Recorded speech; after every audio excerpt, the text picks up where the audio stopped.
How can I align with the law of mentalism in my daily life? It's not easy, but you can start by changing the way you think and talk about things. The more you wish, need, or want, the more you'll continue to do just that wish, need, or want. The more you think, I might be X or achieve X someday, the more you'll be just left waiting for that day, and that doesn't come. It's very hard to do, but you should try to really believe in what you want as if it were already there. Don't say, I wish I get that promotion at work. Say instead, that promotion is mine. Act as if it were yours. Believe it is yours. Send to the universe the vibrations corresponding to promotion accomplished. And by the law of mentalism, that will materialize in due course.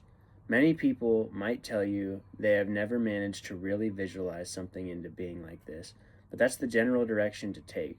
Understand that the universe gives you back what you give to it first. So pretending to get your dreams fulfilled when you give the universe self-pity or a sense of eternal want would be like planting a rose and expecting a sunflower to grow from that seed.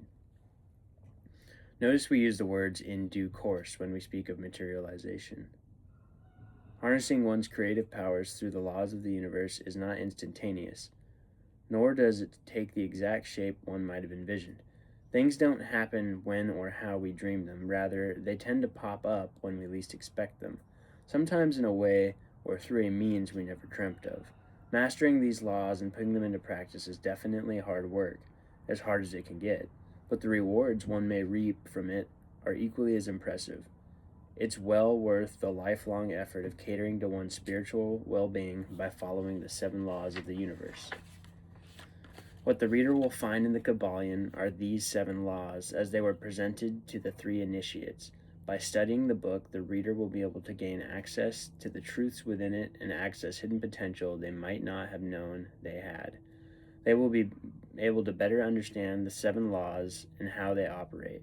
We therefore invite the reader to immerse themselves in the Kybalion and start to see reality in a different way.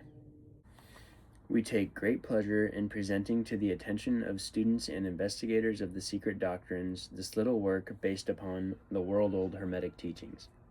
There has been so little written upon this subject, notwithstanding the countless references to the teachings in the many works upon occultism, and the many earnest searchers after the arcane truths will doubtless welcome the appearance of this present volume.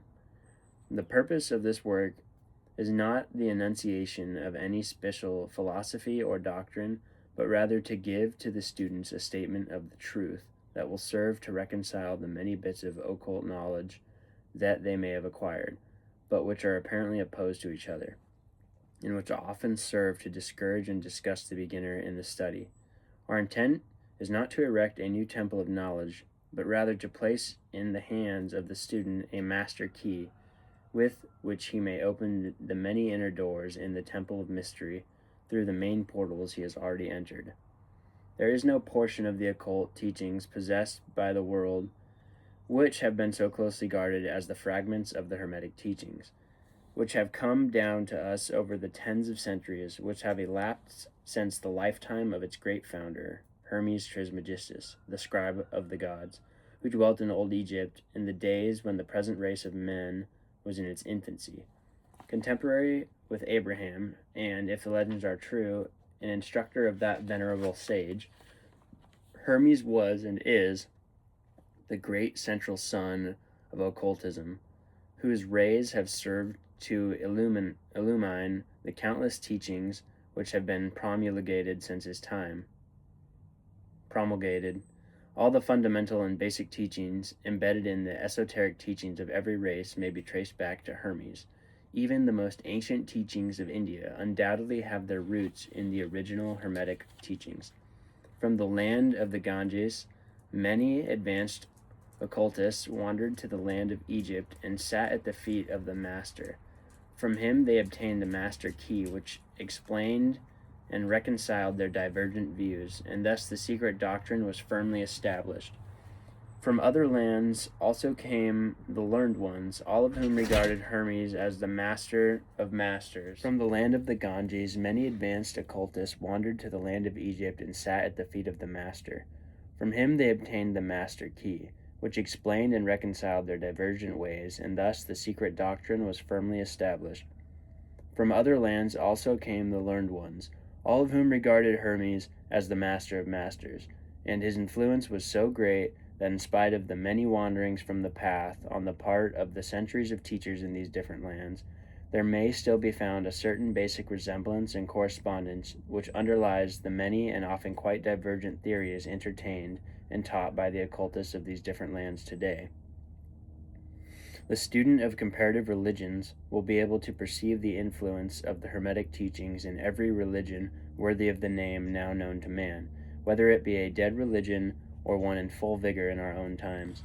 There is always certain correspondence in spite of the contradictory features, and the Hermetic teachings act as the great reconciler.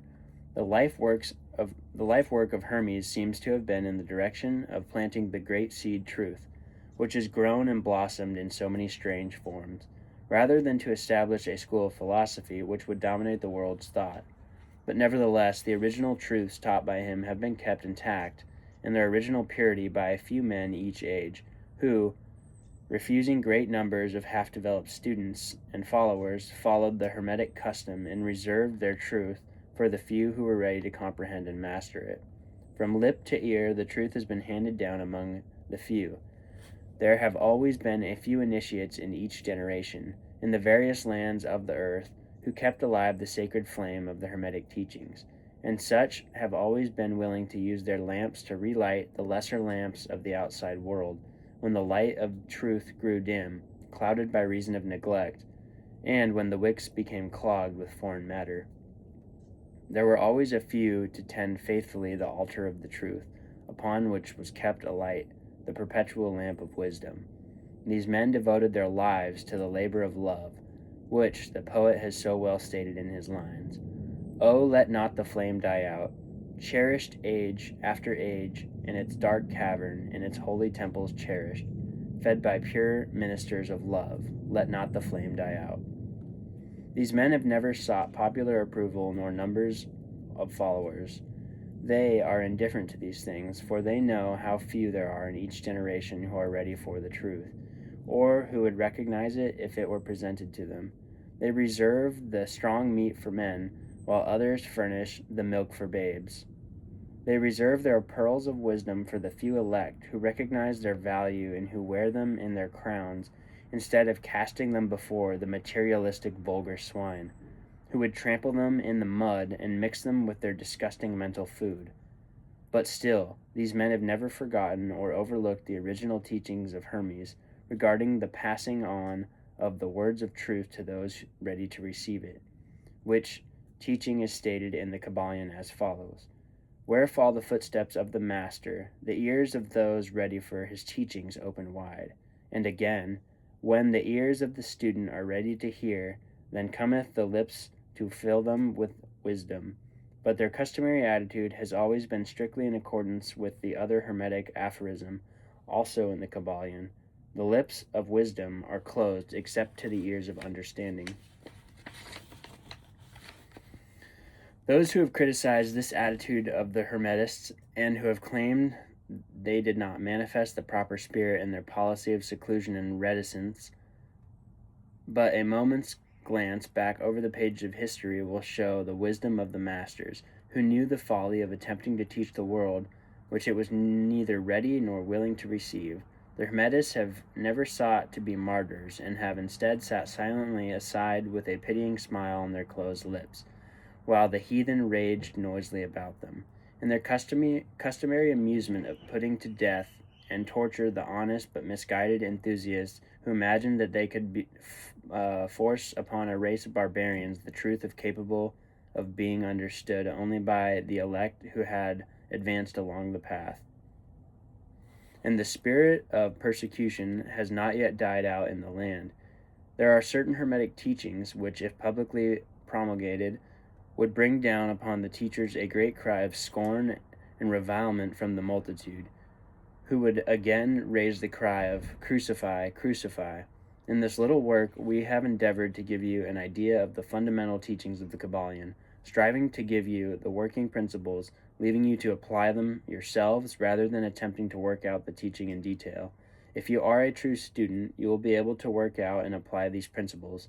If not, then you must develop yourself into one, for otherwise the Hermetic teachings will be as words, words, words to you.